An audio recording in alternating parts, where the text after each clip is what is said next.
আজকে বানাচ্ছি রসুন কাঁচা লঙ্কা দিয়ে বেগুন ভাজা। রসুন কাঁচা লঙ্কা দিয়ে বেগুন ভাজা বানানোর জন্য নিয়ে নিচ্ছি বেগুন কেটে নিয়েছি রসুন কাঁচা লঙ্কা। রসুন কাঁচা লঙ্কা সামান্য একটু সরষের তেল দিয়ে বেটে নিচ্ছি। বাটা হয়ে গেছে। নিয়ে নিচ্ছি রসুন কাঁচা লঙ্কা বাটা, দিয়ে দিচ্ছি স্বাদ মতো নুন, হলুদ গুঁড়ো, শুকনো লঙ্কার গুঁড়ো, জিরে গুঁড়ো, ভাজা মশলা খুব ভালো করে মিশিয়ে নিচ্ছি। মশলা মিশানো হয়ে গেছে।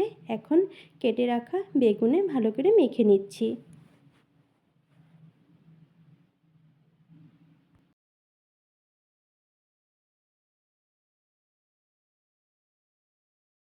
বেগুনে মশলা মাখানো হয়ে গেছে। কড়াইতে দিচ্ছি সরষের তেল।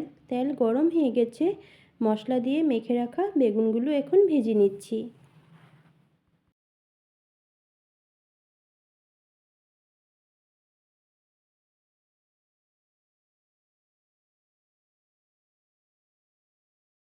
নামানোর শেষে দিয়ে দিচ্ছি ধনেপাতা কুচি। হয়ে গেছে, এখন নামিয়ে নিচ্ছি।